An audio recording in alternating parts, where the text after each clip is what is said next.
Hello, and welcome to Forget What You Learned, a place for families to stop and reflect on the modern state of education.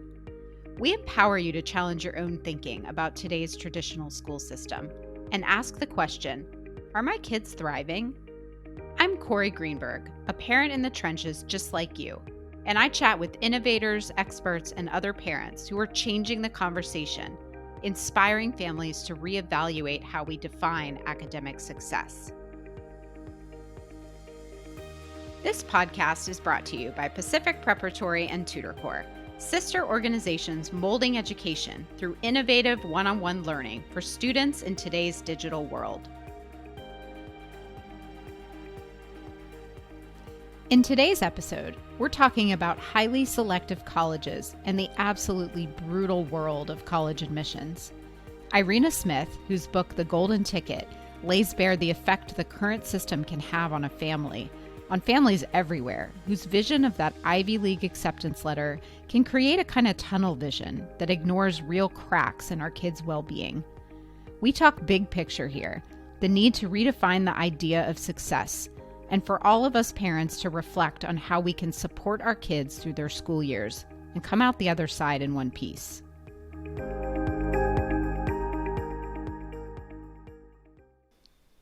Hello, and welcome to the podcast today. I've been basically bursting to talk about what's happening in the world of the elusive, highly selective college admissions and just waiting for the right person to talk to about it. Because what I don't want to do is focus on the surface level, how to survive the process, or tips and tricks for transcripts and essays that stand out. That's really not what this podcast is about anyway. And today I have as a guest the perfect person to have a real talk conversation about what is happening to our high school kids as they navigate their future options. And the truth is, the choices families are making start way before high school. Before I officially introduce our guest, I'd like to actually read a quick passage from her recent book. I think it might get your attention. It certainly got mine. She says, college admission in highly selective colleges gives the lie to everything students and their parents have been led to believe. The aspirational narratives of the American dream, the pull yourself up by the bootstraps Horatio Alger's story, you can do all the right things. Prenatal vitamins, baby Einstein, enrichment classes, GT programs, piano, violin, soccer, swimming, baseball, private school, voice lessons, math camp, debate camp, SAT prep, and not get what you were expecting. Indeed, what you may have believed you were entitled to. College admission is arbitrary and howlingly unfair. As a matter of fact, it's a lot like life. Woo! There's a lot already to unpack there. I'm here with Irena Smith, a college admissions expert and former Stanford admissions officer. She holds a BA in English and a PhD in comparative literature, and she taught humanities and composition at UCLA and Stanford before transitioning to college admissions and writing. Her recent book, The Golden Ticket, A Life in the College Admissions Essays, is funny, heart-wrenching, and above all, really honest about the world of highly selective colleges and a large swath of our parenting cohort who hang their every hope and dream for their kids on that acceptance letter. Welcome, Irena. It is very good to have you here. Cory, thank you so much. I'm excited to be here. So let's start here. For the past 15 years, you've had a private practice helping students through the college admissions process, and you've written a book now that describes in detail that experience, weaving in your own parenting journey, which is raw, honest, eye-opening, and honestly something all parents should read, even or actually especially if your kids aren't yet in this stage of life. So you talk about raising neurodivergent kids in this world, kind of living a double life. So can we kind of dive into that piece first? Like, we're not going to start with the softball questions. Tell us what it was like feeling like, you were leading this double life. Absolutely. So I think, Cory, the best way I could capture it is actually a scene in the book where it's a combination of many times that I've arrived home from meeting with students in my tailored skirts and fluttery blouses and nice accessories and high heels. And then I kick off my heels at the door, becoming instantly shorter, and am confronted with the chaos of our home life, which is a son who was diagnosed with autism when he was 2.5, and then two younger siblings of his who also ended up struggling, probably due to a fairly chaotic home environment that they were born into, with ADHD, learning differences, depression, anxiety, and a whole slew of other things. And so to live a public life where I talked all the time about selective colleges and ways that students could differentiate themselves and ways they could build on their passions, which were already quite formidable, and then coming home to essentially battling entropy, was a very disjunctive way to live. Yeah. Yeah. And you really go there in your book, Irena, which is one of the reasons that I really relate to it, because just of how honest it truly is. Because I don't think there's a lot of people out there who can be that honest, who are in this game, so to speak, of highly selective colleges and their kids who are those overachievers and wanting the best for them. It's very vulnerable to peel back the layers and reveal what's going on. And I mean, what I think is important about it is that I think everyone is dealing with something. Everyone has a story. And what was it that made you feel like this was the time and you needed to write this book? Well, so the long answer is I've been writing this book for probably a couple of decades in fits and starts. And originally it started as a story of how my also highly educated husband and I were going to triumph over our oldest son's autism.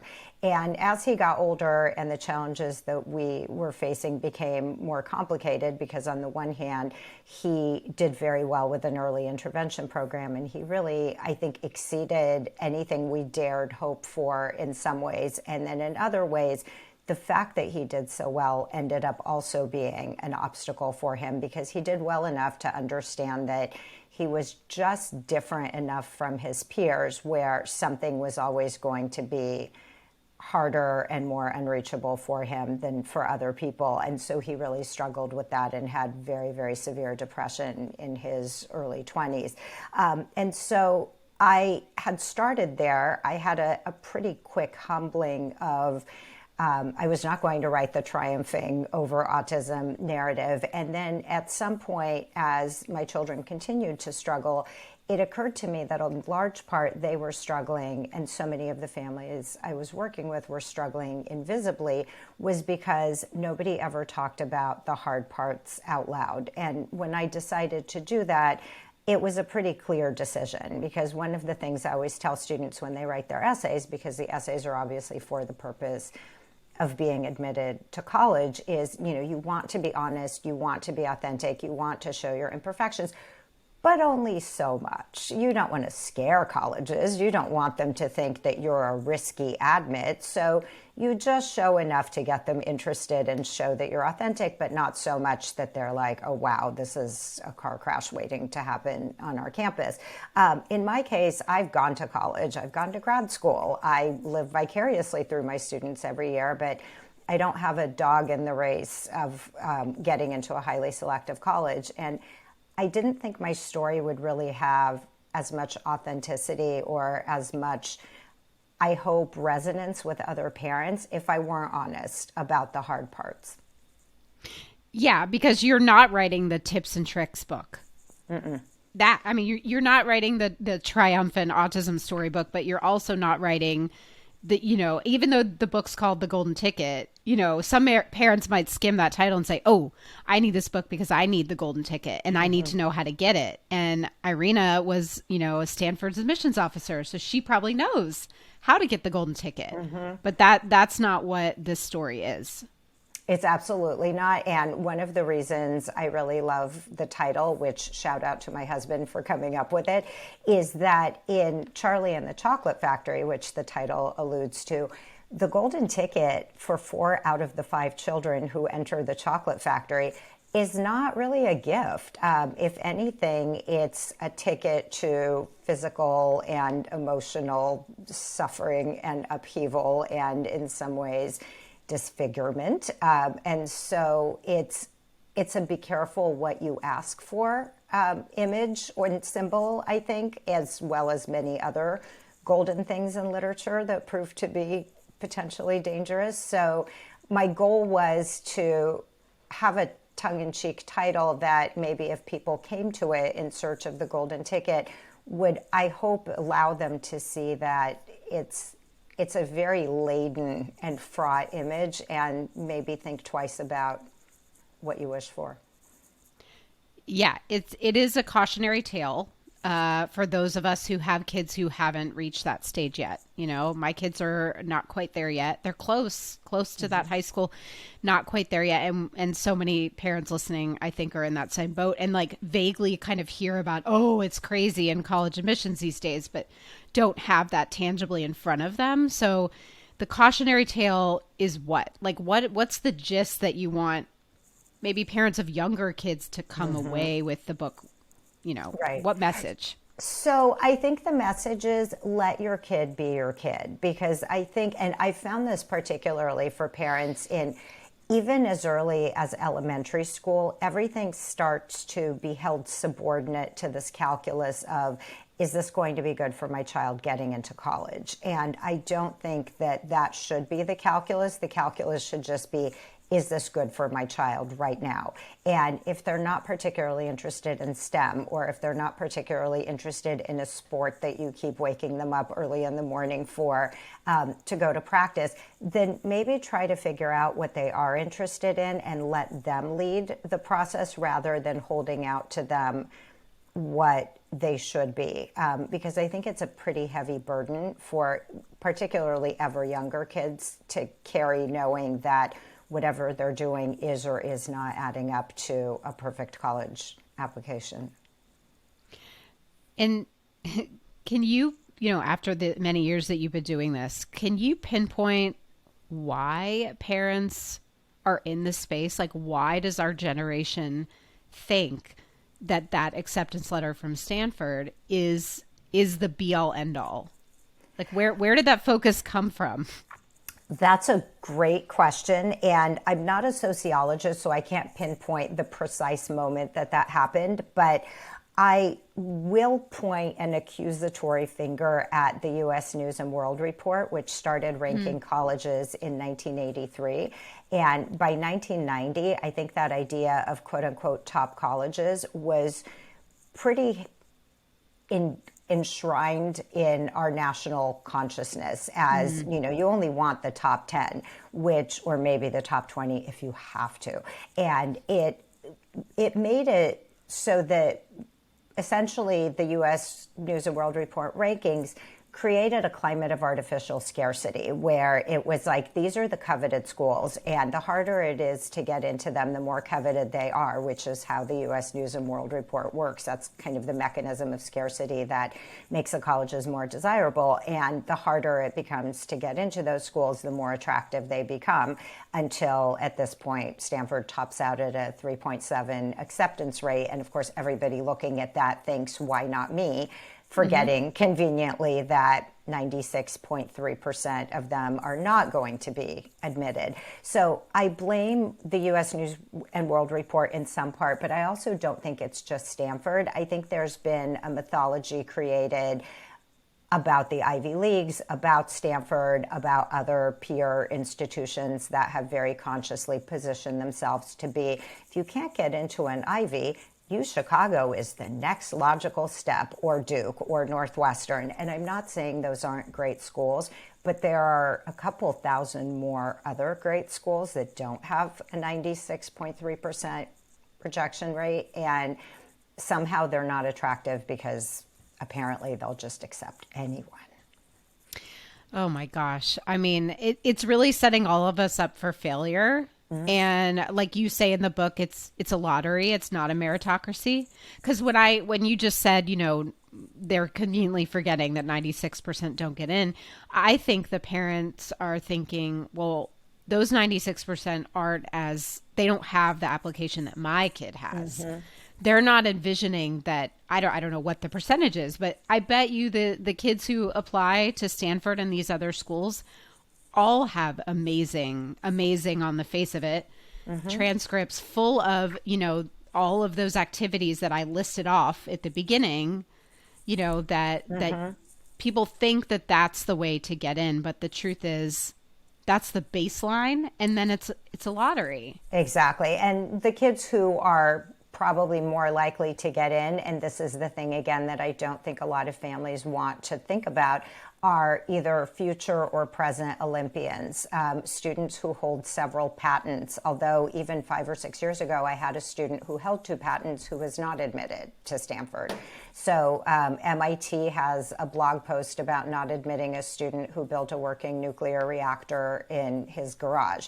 So, but that's a level of competition. And a kid who is, and I'm not saying this is a bad thing, but captain of the varsity tennis team who has done AI summer camps for 2 summers in a row before senior year is going to be one of many, many high achieving students that colleges like the highly coveted, highly rejective schools will ultimately reject. So what I want to do, and the reason this podcast is called Forget What You Learned, is how do we start to undo that so that we're not causing our kids to have anxiety, depression, all of these complex family dynamics that emerge that are so damaging just to their happiness. That's what I just keep asking is, what is the end goal here? I want my kids to be happy. I want them to move out of my basement. I don't want a failure to launch situation. That bar is pretty low, but I mean, isn't that the root of it, is that it's not the acceptance letter to Stanford we want for our kids. It's their happiness and productivity as a member of society. So how do we start to change the conversation around college to get at that? So I'm really glad you asked that question, because my husband and I learned the hard way by parenting our 3 children, who have taught us an enormous amount about not necessarily the right things to do. I'm not here to give parenting advice, but ways in which to have a healthier relationship with your children. And I think the number one place to start is to listen to them and to ask questions and to get curious about what it is that they want. I think that a lot of the stress that teens and even younger students experience is because there's sort of an implicit understanding that either comes from their parents or from their schools or from both, that of course you're going to college, of course it's going to be a good college, of course you're going to be subscribing to an extracurricular activity every second of every day that you have available from school, unless you're doing homework, and probably you'll be doing homework in the car on the way to the extracurricular activity. And I don't think that parents pause enough to ask how their kids feel about that, and whether they're actually happy and fulfilled, and whether this is an activity that they would do even if no one were looking, because it actually makes them happy. Obviously, barring petty vandalism and other antisocial behaviors, in which case that's not going to help anybody.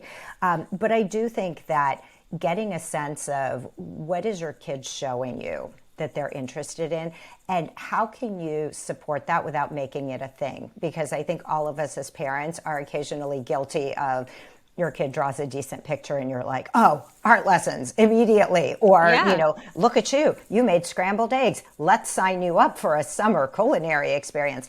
Maybe that's not a thing that they're interested in. Maybe they just drew a picture one time. But if they're constantly drawing and you ask them if that is something that they're interested in, then that opens the door for their interest to be genuinely there. So I think just that sense of curiosity about who is your kid and what does your kid want is really important. And then I think the other thing is just really accepting kids where they are. And that took me and my husband a really long time to learn, that sometimes they will not launch. Sometimes they will come back home because they need to, not necessarily because they want to. And the best you can do is figure out how to make that work and how you can support them without obviously enabling them to be living with you until they're 50, which is, I don't think, anybody's goal. But, I think there's also a lot to be said for the old country model of several generations living together. Sometimes that can be supportive too. That's true. It doesn't have to be a bad thing if everybody's on the same page. But it's funny, while you were talking, it was making me think that, the only way that we can sort of get to that place in parenting is to release the sense of accountability we feel when our kids are not following the traditional path. Like there's a visceral reaction to, what did I do wrong here? If my kids are not, doing all of the things or checking all the boxes, if they just like to doodle, and it doesn't mean that they're going to be the next Picasso, maybe they want to do an art class, and there's not an end point. There's not a goal. It's just to allow them to experience life. But I think there's a hesitation of parents to do that, because then it feels like on a subconscious level that we've done something wrong. Exactly. And it took me and my husband a very long time to stop in this thinking of, I have failed as a parent if my children aren't doing X, Y, and Z. And I will freely admit that I had a lot of ego in this game, because I work with really high achieving students. Not always. I've had students as well along the way who have really struggled academically.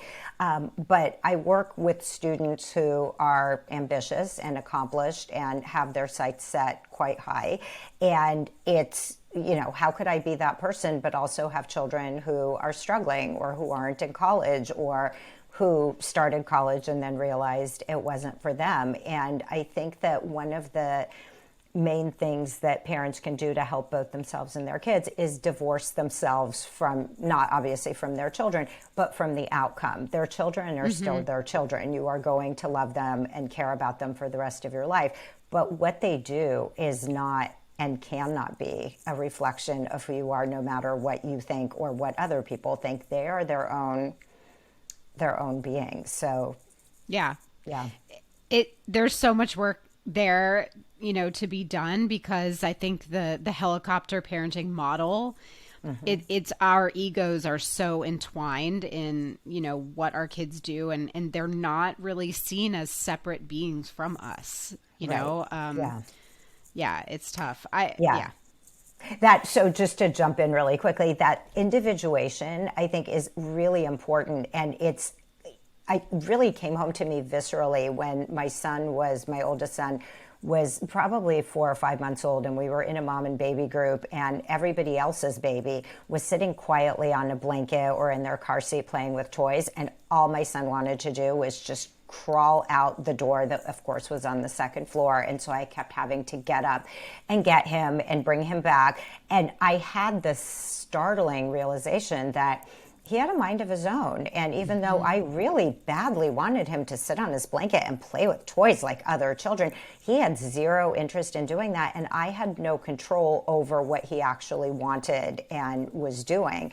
And then, of course, I completely forgot that moment of realization and went right into, yes, I can control the outcome.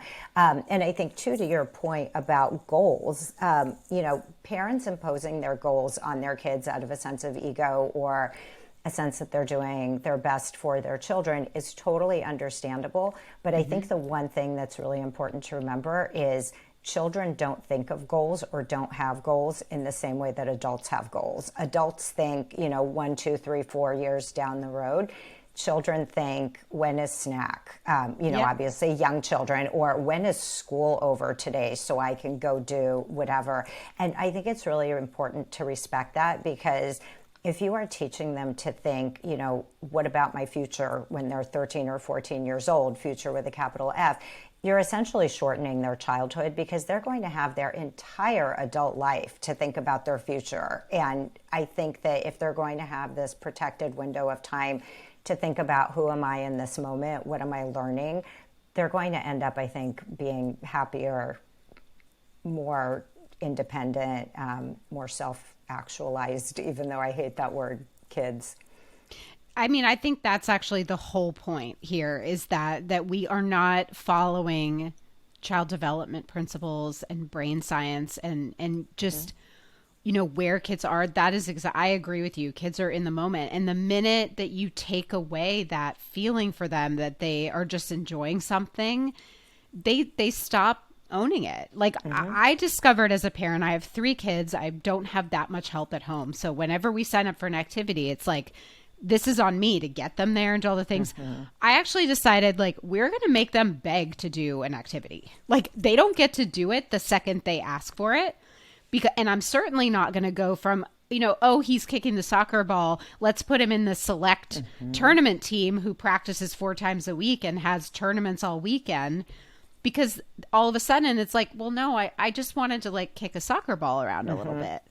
And all of a sudden you made it a thing. I love that. And, your kids will absolutely tell you when they really, really want something. I think anybody who has ever been in a supermarket with a child knows that they are very unembarrassed about letting you know what they want and how much they want it and how many times they want it until you actually get it for them. And so making it a thing where, as soon as they kick a soccer ball, you're like, okay, we're getting coaching and we're going to play for a club team that practices all day long on Saturdays and Sundays and travels to tournaments. If they didn't initiate that, it's probably going to mean more to you than it will to them. Yeah. Yeah. And it also made me think of, when you were talking about, like, what kids need to experience, like having a childhood. Also, isn't that what college used to be for? Like it used to be for getting a general liberal arts degree and, like, I majored in philosophy in college. I mean, I didn't become a professor, but I loved reading all of the classical works and having those conversations with people. I don't think that's the point of college anymore. Right.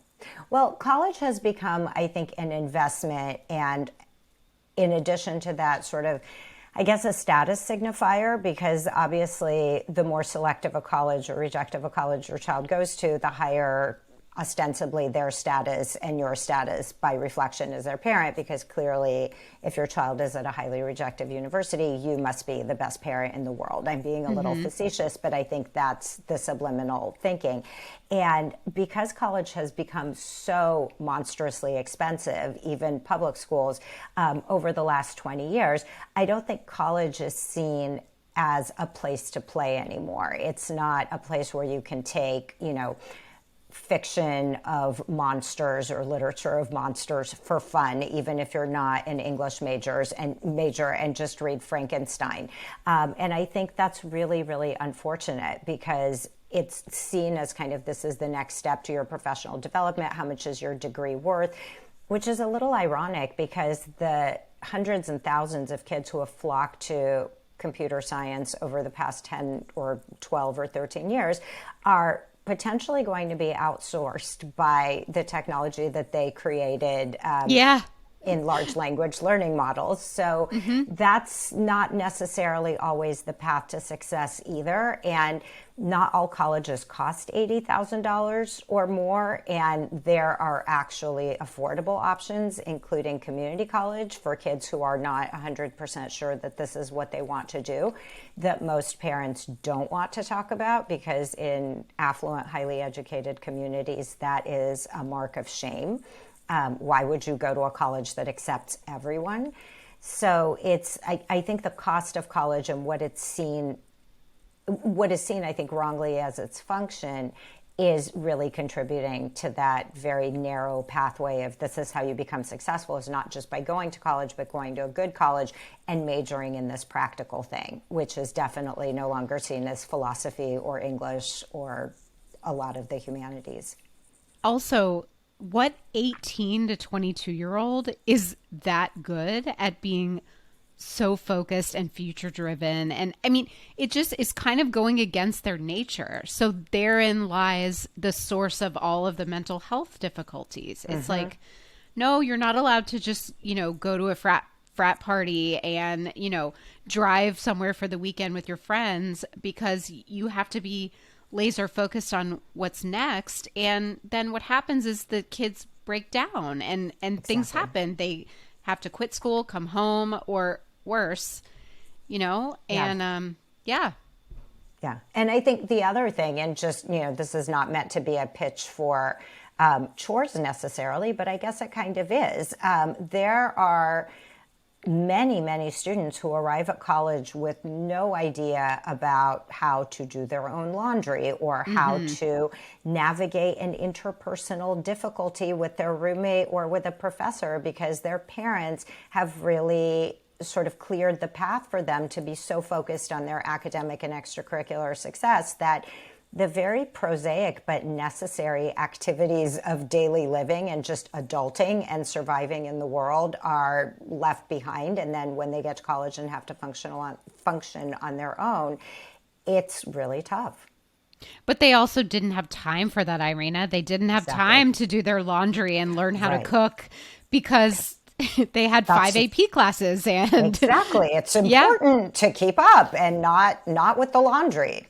Yeah. And then we just drop them off at college and say, good luck to you. And having had that singular focus of the acceptance letter and again, like that's what I always think about. It's like, if that's your end goal is getting to the acceptance letter, I don't think anyone's really thinking about what's coming after that. It's just, oh, and then you'll be successful and then you'll do this. But there's a lot of steps along the way that really involve not the parent.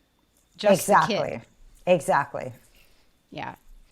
Oh my gosh. Okay. Well, I think we need to lighten the mood a little bit. I like to do this lightning round where we just ask you some silly questions. And so let's do that. Okay. And then I will let you tell us where we can find you. Okay. Sound good? Great. Yes. Okay. The first question is like, what's your favorite education or parenting book? So it's not actually technically either an education or a parenting book, but I really love Ali Broche's book, Hyperbole and a Half, that came out in 2010. It's a graphic novel, not even a novel, I take it back. It's a collection of comic strips. She's a brilliant illustrator. It's about her childhood as well as her adulthood, as well as her hilarious interactions with her parents. There's one piece in there called The Year Kenny Loggins Ruined Christmas that makes me literally lie down on the floor because I'm laughing so hard every time I read it. And it really just beautifully captures what it's like to be a kid, and in her case, kind of a weird kid. And it gives a very sympathetic view of her parents from her point of view as well. I love that. Okay, putting that one on my list too. Okay, what do you do in your free time? I'm sure you have so much of it now. Exactly. So much free time. So I read usually 2 or 3 books at a time, and usually by leaving them all over the house because I like to have them widely available wherever the mood strikes me. And I also do improv comedy with my husband, which is a lot of fun. Oh my gosh, I loved that whole, like picturing that whole scene of the two of you in the book. That's great. Okay, the third one is in one word, what do you think kids today need more of? Books. Sorry, I have to say that, but yeah. Yep. Actually, on the side note, after reading your book, I just interrogated all 3 of my kids about why they don't have a book. All of my kids have loved to read from the word jump, and for some reason we're in a rut now. And after your book, I'm like, you guys need to get some. Let's go to the library. So thank you for that. I'm so glad that you did that. And I can't tell you how many students I've had who were passionate readers in elementary and middle school, and then high school. And again, kind of the chase of prestige activity, structured time has beaten their love of reading out of them. And I really think that we all could do with reading more. Yeah. Okay. I love that. Okay. What's your favorite feel-good song? Iko Iko in the Dixie Cups version. Love it. Okay. And lastly, if you could summon one thing to your desk with like a magic button, what would it be? Probably a flat white coffee from this place called Bluestone Lane that's not too far from us. And they have these beautiful turquoise cups. And I want it to come just like that in the beautiful turquoise cup. Lovely. How many of those a day would you have if you could? I would try to temper it, but I would say 2 or 3, and then I would have to cut myself off. Yeah, that's fair. All right. Well, thank you for being a good sport about the lightning round. And lastly, what where can people find you? Just tell us that. We'll put all of that in the show notes, but let us know what you have going on. Great. So people can find me on my website, which is irenasmith.com. They can find me on Twitter under irena.writes, and they can find me on my Facebook author page, which is just Irena Smith Author. Awesome. Thank you so much for this conversation, Irena. Like I said, I've really been looking forward to it and absolutely loved your book and really recommend that every parent pick up a copy. There's some parts that are very funny before, like you said, gets to the dark stuff. It's lovely. So thank you for joining me today. Cory, this was so fun. Thank you. We hope you enjoyed this episode of Forget What You Learned, hosted by me, Cory Greenberg. As always, our goal is to allow you to zoom out on the snapshot of your family's life and answer the question, are my kids thriving? We're here to inspire you to make those small and maybe big changes to answer yes. We'd like to thank our sponsors, Pacific Preparatory and Tutor, sister organizations committed to educating students with an innovative and holistic approach in today's digital world. Don't forget to subscribe to the show and leave a rating and review. See you next time.